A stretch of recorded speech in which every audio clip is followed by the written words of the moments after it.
You know, I think we've used this backdrop long enough. I think it's time for an upgrade. Now that's more like it. Hey, movie fans. New set, new year ahead for the world of movies and entertainment. Let's get to my favorite episode every year.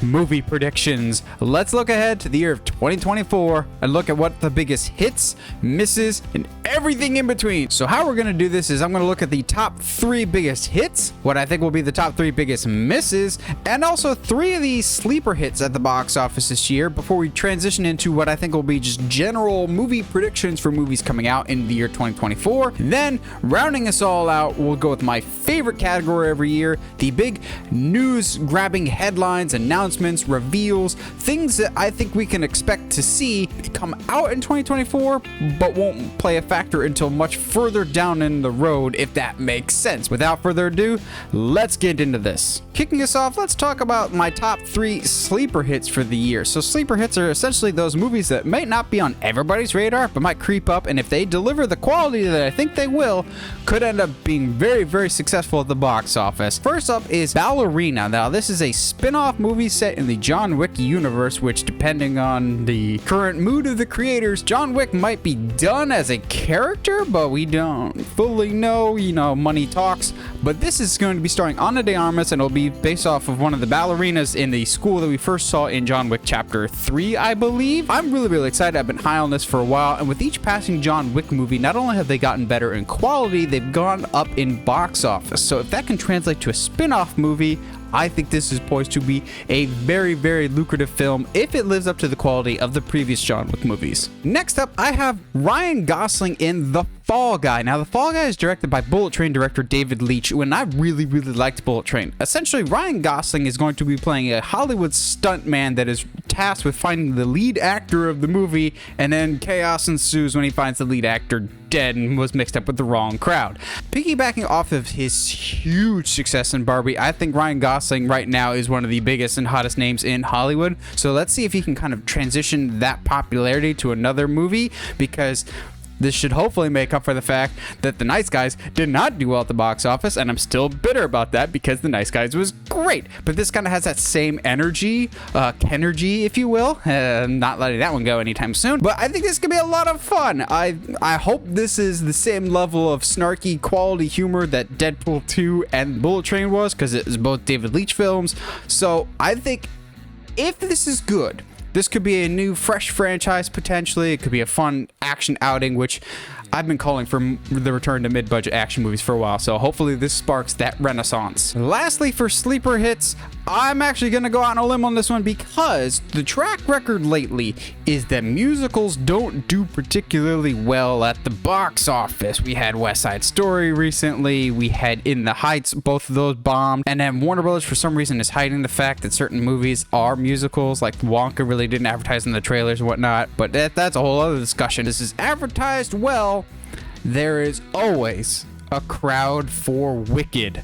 Wicked Part 1, the movie adaptation of the beloved stage musical. I think, yeah, if you get even remotely close to this, word of mouth and general interest is going to propel this to a big box office success if it's even remotely good, because even people that aren't musical people know of Wicked. Now you could say, well, people that don't know musicals have heard of Cats, and look how well that did. I think we're going to be in for a different situation this time around. If they're good, there's generally enough interest in the property. I think in Wicked, it's still a popular franchise to this day. I would not exclude the theater kids in this conversation here, because, you know, comic book nerds, we've had our time, but this is not our year this year. I think this might be the rise of the theater kids. Again, they're like, yeah, we haven't been around since Greatest Showman. We got sidetracked there. Let's talk about flops now, shall we? Unfortunately, 2 out of the 3 flops that I have this year belong to the same company. And when I say, you're going to go, oh, yeah, that makes sense. I think Sony is in for some real rough times this year, as Sony has lost their marbles, and they're releasing both the Madam Web movie and Kraven the Hunter, which I think both will rank very, very highly in biggest flops of the year when it's all said and done. Because who is asking for this, Sony? Stop making bad choices. It's just, wow. Madam Web comes out Valentine's Day, and there has been barely any marketing for this movie, and I think that they know why, because it's that first trailer looks like it's by the same people that did Morbius, so yippee skippy. Kraven looks slightly better, but even the trailer makes it look like Kraven gets some powers by getting bit by a lion, so not entirely on board with that. But when it comes to Kraven, we'll talk more about that later in our 2024 movie predictions side of things. But yeah, Sony might be in for a rough time. Lastly, for my big flops of the year, when this movie was in production initially, I was not going to put this on flops, but the more it gets postponed and the more it gets delayed out there and the more we're kind of hearing secret rumblings about this movie, I'm getting all the red flags about the Borderlands movie. I thought this movie was done years ago, but apparently it's not. They've been doing post-production forever, and I'm sure COVID hit and that changed everything. The fact that the original director left the project either during post-production or halfway through filming for this movie, or they had to restart some things, raises all the red flags in the world to me. Something seems off about this one. This is not going to be one of those Uncharted situations where, well, the diehard fans hated it, but the casual audience and the overseas market liked it enough that it might do well at the box office. I've got a real bad feeling about this when it comes to Borderlands, so that's why it's pretty high on my list for might be a flop, and I don't have a good feeling about this one. But let's end on a positive note. Let's talk about the top 3 movies that I think will dominate the box office this year, will just destroy everything in their path. Why am I using all D's? Because it's the triple D's of the box office. We've got Despicable Me 4, Dune Part 2, and Deadpool 3. Yes, I think all 3 of the D's are going to be the top 3 movies of the year, because Despicable Me 4, it's a children's movie. Those typically do well at the box office, unless your name is Disney, in which case you don't know how to do anything these days. Good luck in 2024, guys! And then Dune 2, the first one made about $400 million, which is a moderate success, but I think it's only gotten a building of a reputation as the years have gone on since that first one. More and more people are excited. That first trailer looked fantastic. All the marketing has just been spot on. I think this is primed to do really, really well. And Deadpool 3, I think, will be the highest grossing movie of the year because it's the only major comic book movie coming out in 2024. As weird as that is to say, it's very bizarre. And I think the fact that it's the only one will give it plenty of breathing room. Potentially will give it a lot of legs in the latter half of the year. We'll see. Are people truly burnt out on comic book movies, or are they burnt out on bad comic book movies? Kicking us off, I've got Ghostbusters Afterlife. Now, I like the first one more than most people, but if they do what I think they're gonna do, I think more people will be excited for this new one, Frozen Empire, because I'm predicting in Ghostbusters Afterlife Frozen Empire, which is a weird name, or is it Ghostbusters Frozen Empire? Oh, well, we're just making up names here. I think whatever this new Ghostbusters movie is properly titled, it will see the return of one Louis Tully, aka Rick Moranis. Yes, I very much missed him in the first movie. I think they will bring him back, or they will find a way to bring that beloved character into the sequel, because the first one had enough success that they can go, all right, Rick Moranis, you did that one commercial with Ryan Reynolds. Please come back now. The world misses you. The world needs you. Please come back. You are Rick Moranis. Next up to Kung Fu Panda 4, I think we're gonna go into some sad news here. I think Master Shifu will finally die on this one. I don't mean finally in the sense of, oh yeah, I've always wanted Shifu to die, but I think that'll be the motivation that propels Po to the next stage of his life, as it looks like he's going to be training a new Dragon Warrior, which is an interesting concept, but to fully push him into the mentor role, he needs to not be mentored anymore, I think, so to speak. Move Master Shifu to the Ghost Yoda / Obi-Wan category, and then Po can be the mentor role. Just slot the line down. That's how it works in my mind. Next up, for Godzilla x Kong: The New Empire, this might be a technicality, so somebody in the comments let me know if this has already been a thing that's happened in this universe, or they've gone a roundabout way of doing this. I think in Godzilla x Kong: The New Empire, Kong will finally earn the title of King, because it feels like they've been very deliberate in these movies so far as to just call him Kong, but not King Kong, which is weird. I know there's one line in particular in one of the movies, either Skull Island or the first Godzilla vs. Kong, where they said something about Kong is king around here, but that was about it. That was the extent of it. They've never called him King Kong, and it's just weird.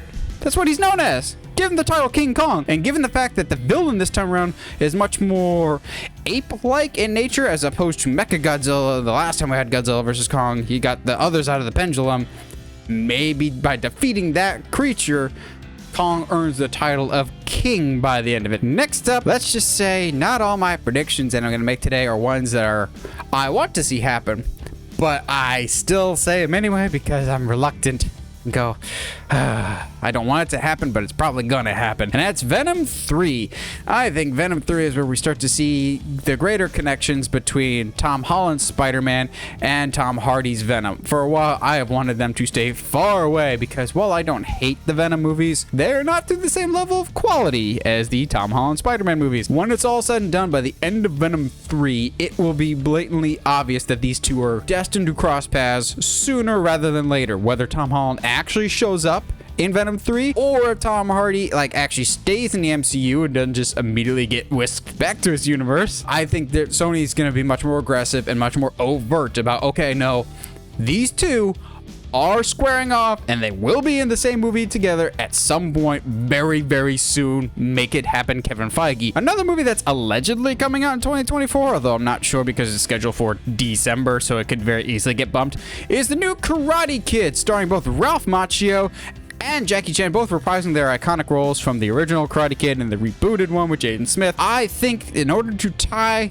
that together, to really wrap everything up, I think Jackie Chan will make a surprise cameo in the final season of Cobra Kai that's coming to Netflix sometime in the calendar year. I know there's filming it in January. I think he shows up to either have brand synergy or to actually lead into the new Karate Kid. It's been something I've been asking for forever, but the creators have said that they're separate universes. Now I think that's all thrown out the window. I think the fact that Ralph Macchio and Jackie Chan are together in a movie seems pretty evident that they're in the same universe now, which seems very likely that Mr. Han could show up on Cobra Kai, and I'm all about that. Lastly, for movies coming out in 2024, we've got the big one, Deadpool 3. Now, I don't want to get suckered into a Doctor Strange in the Multiverse of Madness situation where we're just going, well, this person's going to be in it, this person's going to be, then this is going to happen, this is going to happen, it's going to set up this, and this, because that's what leads to disappointment. Deadpool 3, I think will be better, though, because I trust Sean Levy as a director. I really like what he brings to the table. I think he's really, really underrated.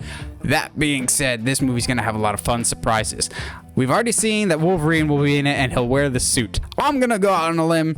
Not even that on a limb at this point. Not only is he getting the suit, we're going to see him with the actual mask this time. It's been 20 years in the making, 20 years plus, but we will finally get Hugh Jackman full Wolverine costume head to toe for a scene. I think he'll only be masked up for one scene. The rest of it, you gotta show Hugh Jackman's moneymaker face. The rest of it, I think he'll be unmasked, but we'll get one scene and one scene alone with him in the mask. As it comes to cameos in Deadpool 3, they're already banking very heavily on that, almost like Multiverse Madness did. The people that I have pegged for cameos in Deadpool 3, though, I'm not gonna go super crazy like I did with Multiverse of Madness, but some of them might be a bit of a reach, but that's what we're doing here. We're having fun with it. I think some, but not all, of the original Fantastic Four will be there, like your Ewan Gruffafards, or however you want to pronounce that name, Michael Chiklis. Not saying Chris Evans, but I'm not saying Chris Evans. Not saying Jessica Alba. That's more of a wish, please. Besides Fantastic Four, I think Jennifer Garner is coming back as Elektra, but not Ben Affleck as Daredevil. I think Kelsey Grammer as Beast is coming back. That one I'm almost 100% confident in, given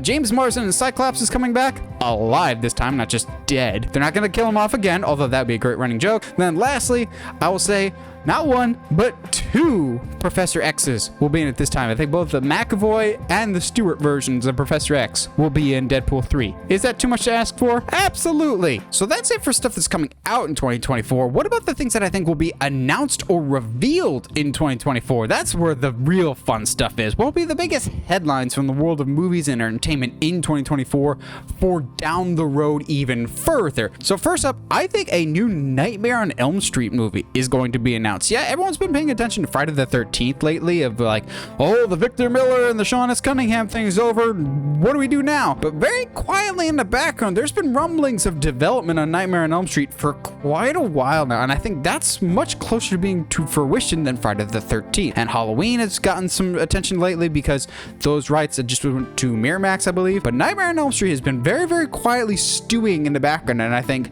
for the better, because they are actively working on things with the Craven estate is what I'm thinking. I think by the end of 2024, a new Nightmare on Elm Street movie will be in production by the end of the year. Given that video game adaptations are all the rage right now and Super Mario Bros. Movie just destroyed at the box office this past year, I would not be surprised at all if we see more video game adaptations announced, but I think there's one above all else that will be the big headline grabber. I'm actually going to say that a Metroid movie will finally be announced in 2024, and we won't get a ton of details, but I think that's the next big step we're going to take. I know some eyeballs are on Legend of Zelda, and that's definitely a project I could see happening, but I also see Metroid very quietly developing in the background, and this could also just be my hope. Then rounding us out with some comic book stuff, we'll go with some Marvel news. I think that a Young Avengers movie will be announced for Disney Plus, not for theaters, for Disney Plus. They're looking for some kind of void right now because they've had to shuffle everything down a bit, either due to the strikes or due to just fan reception to their most recent projects. But I think they still have a Young Avengers project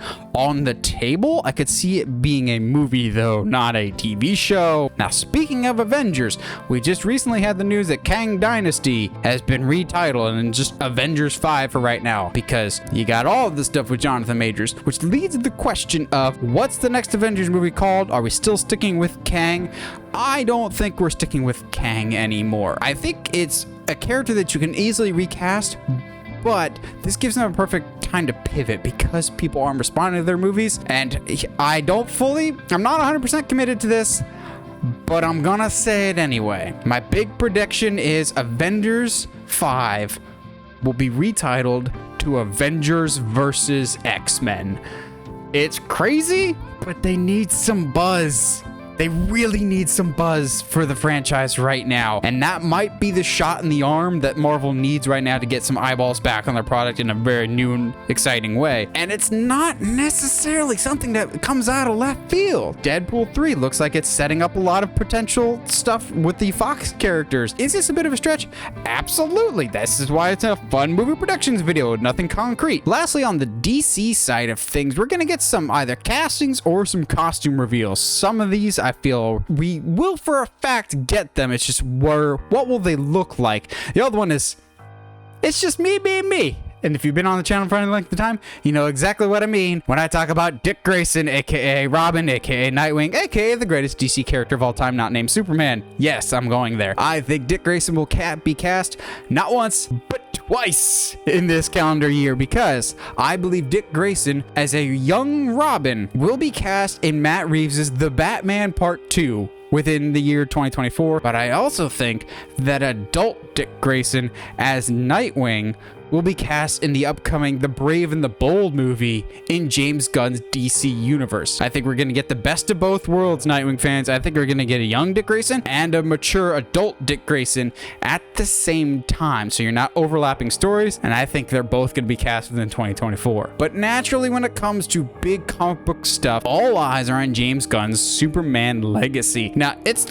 basically a given that we're going to see what the costume looks like sometime in 2024, because they're expected to start filming in March, and James Gunn said once they're done filming, then we'll get a proper costume reveal. So it's not a prediction to say we're going to find out what Superman looks like, but it is a prediction to say specifically the details of it. I think I'm going to go on record now. It will have the return of the classic Trunks. And now James Gunn has also said that it's a cobbled together, like a bunch of different pieces of Superman media has inspired it. It's not based off one specific look. But if it's going to be based off a suit in particular, I think, or there's one that's more prominent than others, I'm actually gonna go out on left field and say that it's gonna be more based on the 1940s Max Fleischer cartoons more than anything else. Not even the John Burns and the New 52 or even the Rebirth. I think James Gunn is going in the way back machine for design elements for this new Superman suit. It could be the black and the red S on the main chest with the trunks, the classic, very old school look before we transition to something different down the road. We're gonna see Superman.